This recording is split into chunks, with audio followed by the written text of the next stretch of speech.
أعوذ بالله من الشيطان الرجيم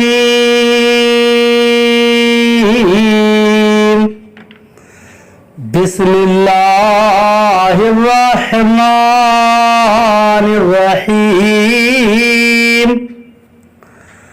ألم تر كيف فعل ربك بأصحاب الفيل ألم يجعل كيدهم في تضليل وأرسل عليهم طيرا أبابيل ترميهم بحجارة من سجيل فجعلهم كعصف مأكول۔ ترجمہ کنزُل ایمان، اللہ کے نام سے شروع جو نہایت مہربان رحم والا۔ اے محبوب، کیا تم نے نہ دیکھا تمہارے رب نے ان ہاتھی والوں کا کیا حال کیا؟ کیا ان کا داؤں تباہی میں نہ ڈالا اور ان پر پرندوں کی ٹکڑیاں بھیجی کہ انہیں کنکر کے پتھروں سے مارتے تو انہیں کر ڈالا جیسے کھائی کھیتی کی پتی۔ ترجمہ کنزُل عرفان، کیا تم نے نہ دیکھا کہ تمہارے رب نے ان ہاتھی والوں کا کیا حال کیا؟ کیا اس نے ان کے مکر و فریب کو تباہی میں نہ ڈالا اور ان پر فوج در فوج پرندے بھیجے جو انہیں کنکر کے پتھروں سے مارتے تھے تو انہیں جانوروں کے کھائے ہوئے بھوسے کی طرح کر دیا۔ أَلَمْ تَرَ كَيْفَ فَعَلَ رَبُّكَ بِأَصْحَابِ الْفِيلِ، کیا تم نے نہ دیکھا کہ تمہارے رب نے ان ہاتھی والوں کا کیا حال کیا؟ اس صورت میں جو واقعہ بیان کیا گیا ہے اس کا خلاصہ یہ ہے کہ یمن اور حبشہ کے بادشاہ ابرہہ نے جب حج کے موسم میں لوگوں کو بیت اللہ کا حج کرنے کی تیاری کرتے ہوئے دیکھا تو اس نے اس غرض سے صنعاء میں ایک کنیسہ عبادت خانہ بنایا کہ حج کرنے والے مکہ مکرمہ جانے کے بجائے یہیں آئے اور اسی کنیسے کا طواف کریں۔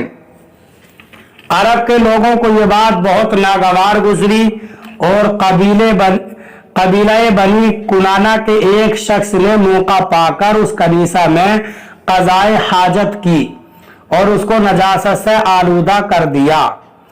جب ابرہہ کو یہ بات معلوم ہوئی تو اسے بہت طیش آیا اور اس نے قسم کھائی کہ وہ کعبہ معظمہ کو گرا دے گا۔ چنانچہ وہ اس ارادے سے اپنا لشکر لے کر چلا۔ اس لشکر میں بہت سے ہاتھی بھی تھے اور ان کا پیش روا ایک بڑے جسم والا کوہ پیکر ہاتھی تھا جس کا نام محمود تھا۔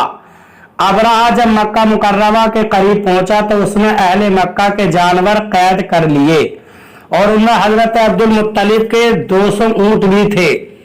حضرت عبد المطلب ابرہہ کے پاس آئے تو اس نے اس کی تعظیم کی اور اپنے پاس بٹھا کر پوچھا کہ آپ کس مقصد سے یہاں آئے ہیں اور آپ کا کیا مطالبہ ہے؟ آپ نے فرمایا میرا مطالبہ یہ ہے کہ میرے اونٹ مجھے واپس کر دیے جائیں۔ ابرہہ نے کہا مجھے آپ کی بات سن کر بہت تعجب ہوا ہے کہ میں اس خانہ کعبہ کو ڈھانے کے لیے یہاں آیا ہوں جو آپ کا اور آپ کے باپ دادا کا معظم محترم مقام ہے، آپ اس کے لیے تو کچھ کہتے نہیں ہیں اور اپنی اونٹوں کی واپسی کا مطالبہ کر رہے ہیں۔ آپ نے فرمایا میں اونٹوں ہی کا مالک ہوں، اس لیے انہی کے بارے میں کہتا ہوں اور کعبے کا جو مالک ہے وہ خود اس کی حفاظت فرمائے گا۔ یہ سن کر ابرہہ نے آپ کے اونٹ واپس کر دیے۔ حضرت عبد المطلب نے واپس آ کر قریش کو صورتحال سے آگاہ کیا اور انہیں مشورہ دیا کہ وہ پہاڑوں کی گھاٹیوں اور چوٹیوں میں پناہ گزین ہو جائے۔ چنانچہ قریش نے ایسا ہی کیا اور حضرت عبد المطلب نے کعبے کے دروازے پر پہنچ کر بارگاہ الہی میں کعبے کی حفاظت کی دعا کی اور دعا سے فارغ ہو کر آپ بھی اپنی قوم کی طرف چلے گئے۔ ابرہہ نے صبح تڑکے اپنے لشکر کو تیاری کا حکم دیا تو اس وقت محمود نامی ہاتھی کی حالت یہ تھی کہ جب اسے کسی اور طرف چلاتے تو چلتا تھا لیکن جب کعبے کی طرف اس کا رخ کرتے تو وہ بیٹھ جاتا تھا۔